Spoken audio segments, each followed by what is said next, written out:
Praise the Lord. கர்த்தருடைய பரிசுத்த நாமத்துக்கு ஸ்தோத்திரம் உண்டாவதாக. இந்த 3 மாதங்கள் கடந்து இந்த 4வது மாதத்தை தேவன் நமக்கு அருளியிருக்கிறார்.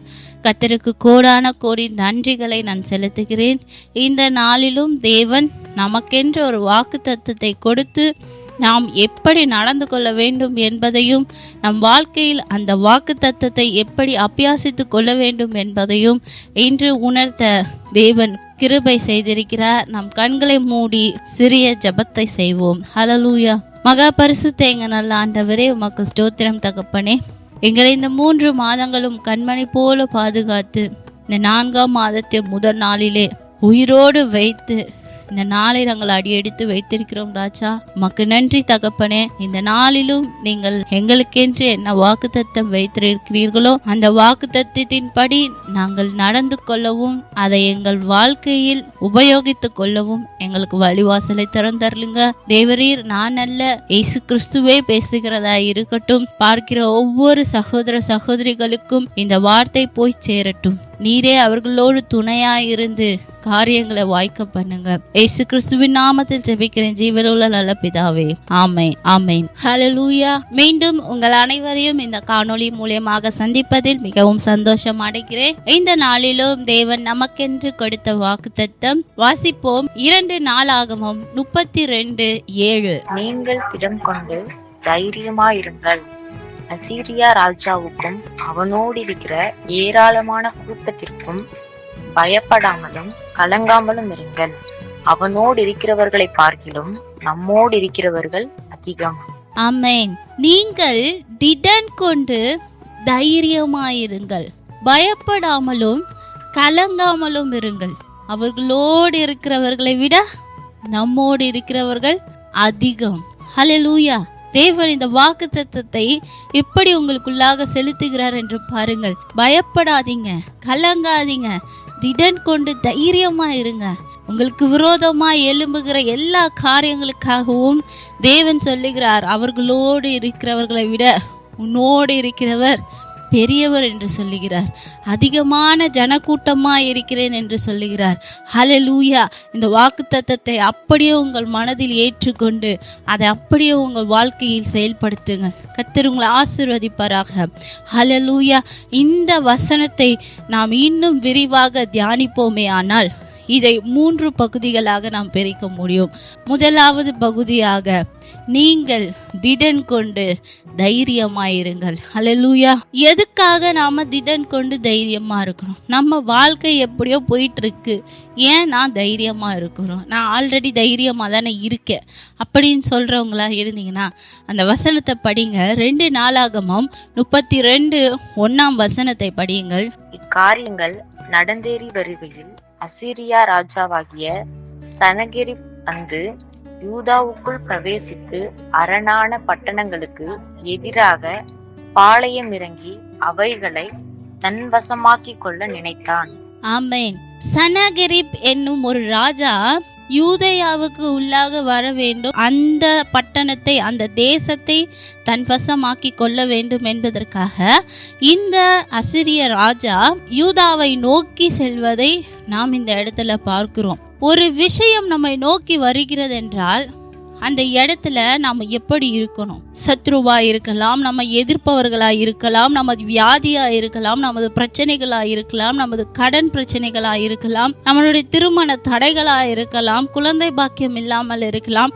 நமக்கு முன்பாக எழும்புகிறது இந்த சனகரிப்பு போல. அந்த மாதிரி விஷயங்கள் நமக்கு எதிர்கொண்டு வர ஆயத்தமா இருக்கும் பொழுதுதான் தேவன் சொல்லுகிறார், திடன் கொள், தைரியமாயிரு என்று. ஹல்லேலூயா. அதுதான் அந்த இடத்துல அந்த சனகெரிப் வருகிறான், அந்த இடத்துக்கு ஆயத்தமா ஆகுறான் அப்படின்னு தெரிஞ்ச உடனே எசேக்கியா ராஜா அருமையா அந்த இடத்துல ஒரு விஷயத்தை செய்யறாரு பாருங்க. 32:5 படிங்க. அவன் திடன் கொண்டு இடிந்து போன மதிலை எல்லாம் கட்டி அவைகளையும் வெளியில் உள்ள மற்ற மதிலையும் கொத்தளங்கள் மட்டும் உயர்த்தி தாவீது நகரத்தின் கோட்டையை பலப்படுத்த திரளான ஆயுதங்களையும் கேடகங்களையும் பண்ணி. ஆமென்.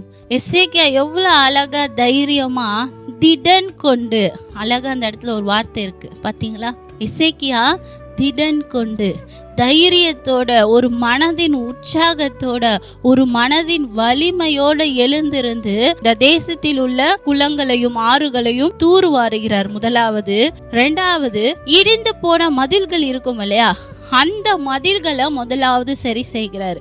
ஏன் அந்த மதில்களை சரி செய்யணும்னா, அந்த மதில்கள் மூலமாக தான் எதிரிகள் அவர்களை தாக்க வருவார்கள்.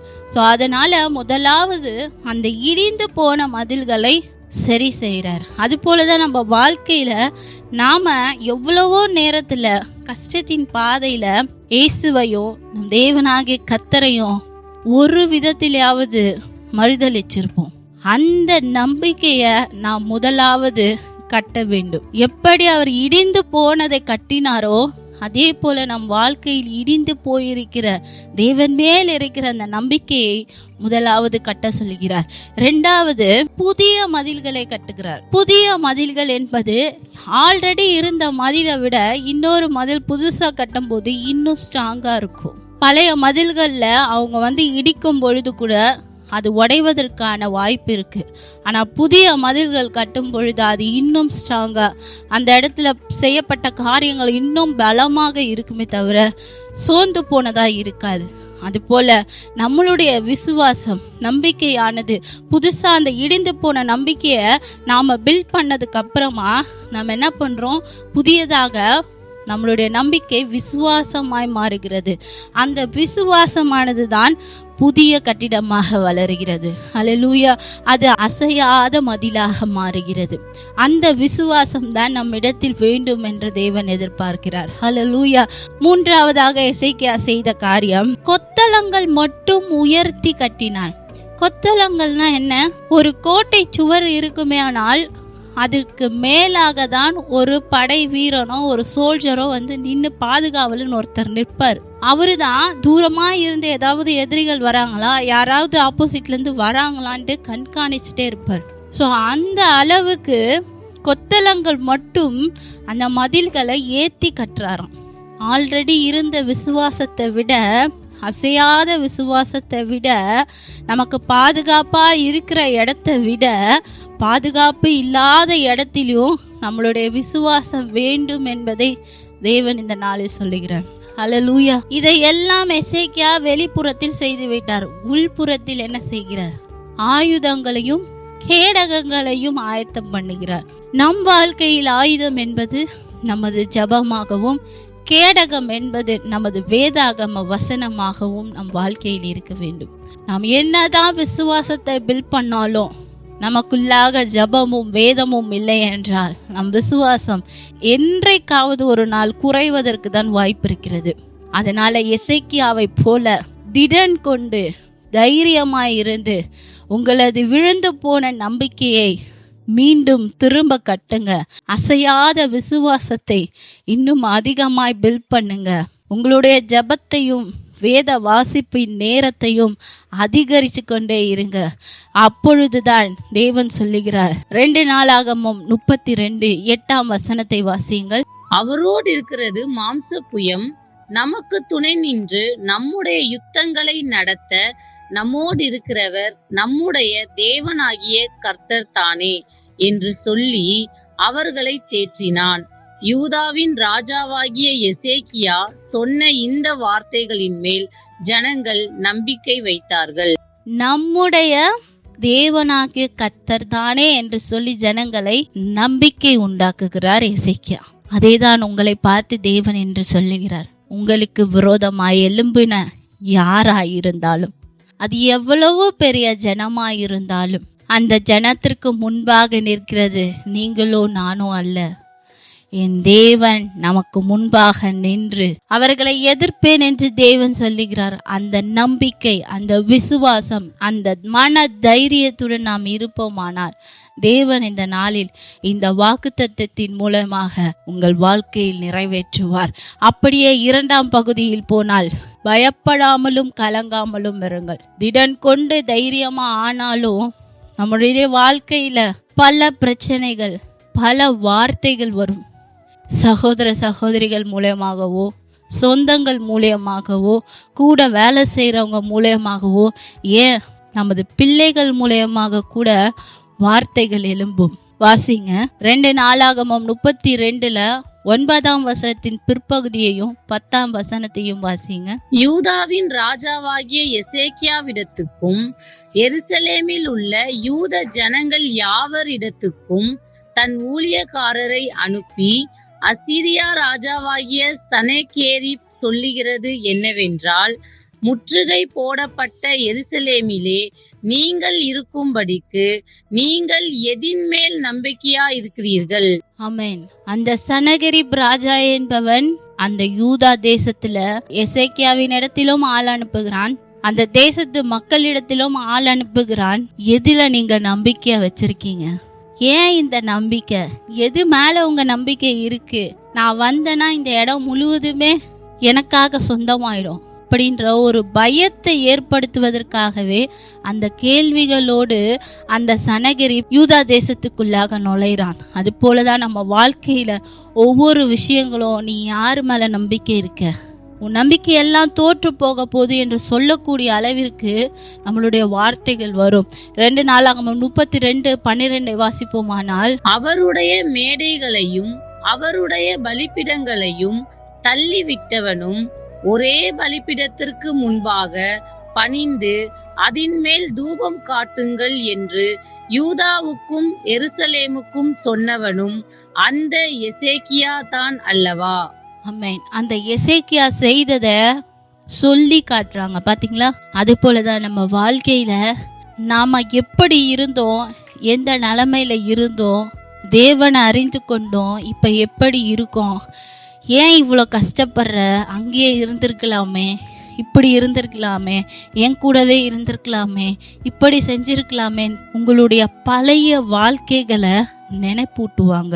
அதே 15 பாத்தீங்கன்னா, சாத்தான் அதாவது சனகெரிப் அவனுக்கு விரோதமா எழும்புகிறதற்கு யாருமே இல்லைன்ட்டு ஒரு சவாலோட இருக்கிறான். அவன் தைரியமா இருக்கான். சாத்தான் எப்பொழுதுமே தைரியமாய் தான் நம்ம இடத்தில் வருவான். ஏன்னா உங்களை எந்த வார்த்தை சொன்னால் நீங்கள் சோர்ந்து போவீர்கள், எந்த நபரை அனுப்பி உங்களை நோகடிக்க முடியும், உங்களை அள வைக்க முடியும் என்பது சாத்தானுக்கு தெரியும். அந்த சனகெரிப்பை போல சத்ருவானவன் உங்கள் வாழ்க்கையில் எந்த ஒரு சமயத்திலும் உங்களை எதிர்த்து நிற்க சவாலோடு நிற்கிறான் அவன். அது மட்டும் இல்லாம நம்ம தேவனையே நிந்திக்க கூடிய அளவிற்கு, அவரையே குறை சொல்லி பேசுகிற அளவிற்கு நம்மளுடைய சிந்தனைகள் மாறுவதை சாத்தான் விரும்புகிறான். எப்படியாவது இந்த பையன் மூலியமாகவும் இந்த பொண்ணு மூலியமாகவும் தேவனை தூஷிக்கணும். நீங்க எவ்வளவு விசுவாசமா தேவனிடத்தில் இருந்தாலும் அவன் செய்கிற சதிநாச மோசங்களுக்குள்ளாக நீங்கள் சிக்கிக்கொள்ளாதபடி, அந்த வார்த்தைகளுக்கு நீங்க சிக்கிக்கொள்ளாதபடி பயப்படாதீங்க, கலங்காதீங்க. கர்த்தர் உங்களோடு கூட இருக்கிறார். உங்கள் விசுவாசத்தை பில்ட் பண்ணிக்கிட்டே இருங்க, உங்க பிரேயரை அதிகப்படுத்திக்கிட்டே இருங்க. சாத்தானானவன் தோற்று போவான். ஹல்லேலூயா. 3வது பகுதியை பார்ப்போம். அவனோடு இருக்கிறவர்களை பார்க்கிலும் நம்மோடு இருக்கிறவர்கள் அதிகம். ஹல்லேலூயா. நீங்க சொல்லலாம், என் வாழ்க்கையில நான் மட்டும்தான் இருக்கேன், எனக்கு சொந்தமோ பந்தமோ எனக்காக சப்போர்ட் பண்ணவோ யாருமே இல்லைன்ற கலங்குற சகோதர சகோதரிகள் அநேக பேர் இருக்கீங்க. ஆனா தேவன் இந்த நாளில் சொல்லுகிறார், உங்களை பார்த்து தான் சொல்லுகிறார், உங்களுக்காக தான் தேவன் சொல்லுகிறார். அவனோடு இருக்கிறவர்களை பார்க்கிலும் உன்னோடு இருக்கிறவர்கள் அதிகம். ஹல்லேலூயா. எவ்வளவு 1000 10,000 எவ்வளவு பேர் உங்களுக்கு எதிர்த்து வந்தாலும், சத்ருவானவர் எவ்வளவு தள்ளப்பட்ட தூதர்களோடு உங்களை எதிர்த்து வந்தாலும், அவர்கள் மத்தியில் தேவன் ஒரே ஒரு தூதனை மட்டுமே அனுப்புவார். பயப்படாதீங்க, கலங்காதீங்க. வாசிப்போம். 32:20-21 வாசிங்க. இது நிமித்தம் ராஜாவாகிய எசேக்கியாவும் ஆமோத்சின் குமாரனாகிய ஏசாயா தீர்க்கதரிசியும் பிரார்த்தித்து வானத்தை நோக்கி அபயமிட்டார்கள். அப்பொழுது கர்த்தர் ஒரு தூதனை அனுப்பினார். அவன் அசீரியருடைய ராஜாவின் பாளையத்தில் உள்ள சகல பராக்கிரமசாலிகளையும் தலைவரையும் சேனாபதிகளையும் அதம் பண்ணினான். அப்படியே சனகெரிப் செத்த முகமாய் தன் தேசத்திற்கு திரும்பி போனான். அங்கே அவன் தன் தேவனுடைய கோவிலுக்குள் பிரவேசிக்கிற போது அவனுடைய கர்ப்ப பிறப்பான சிலர் அவனை பட்டயத்தால் வெட்டி போட்டார்கள். ஆமென். அந்த இடத்துல எசேக்கியாவும் ஏசாயாவும் சேர்ந்து என்ன செய்யறாங்க? முதலாவது வானத்துக்கு நேராய் நிமிர்ந்து அபயம் ஏறாங்க. எனக்கு எதிராக இவ்வளோ பிரச்சனைகள் வருது, எனக்கு எதிராக இவ்வளோ சத்துருக்கள் எழும்பிட்டாங்க, எனக்கு எதிராக இந்த சனகரிப்பு போல இருக்கிறவன் எழும்பிட்டான், எனக்கு உதவி செய்யும் என்று தேவனை நோக்கி அபயம் பெறாங்க. அந்த அபயமிட்டதின் நோக்கத்தின் மூலமாய்தான் தேவன் ஒரே ஒரு தூதனை அனுப்பி அந்த சனகரிப்பினுடைய எல்லா தலைகளையும், எல்லா சேனாதிபதிகளையும், எல்லா சோல்ஜர்ஸ் எவ்வளோ பேர் வந்தாங்களோ அவங்கள எல்லாரையும் அதம் பண்ணினார் என்று பார்க்கிறோம். அவ்வளவு பேரும் விழுந்து போனதை பார்த்த சனகரிப் செத்த முகமாய் திரும்பி போனான் என்று பார்க்கிறோம். அதே போலதான் உங்கள் வாழ்க்கையில் யார் எழும்பியிருந்தாலும், சத்ருவானாலும் புற ஜாதி மக்களானாலும், உன்னோடு கூட இருக்கிற உன் நண்பனோ, உன் சொந்தமோ, உன் தாய் தகப்பனோ, உன் சகோதர சகோதரிகளோ யாராயிருந்தாலும் செத்த முகத்தோடு திரும்புவார்கள். இந்த வாக்கு தத்தத்தை நீங்கள் பிடித்து கொள்வீர்களானால் உங்களுக்கு விரோதமானவர்கள் எல்லாம் செத்த முகத்தோடு திரும்புவார்கள். ஹல்லேலூயா.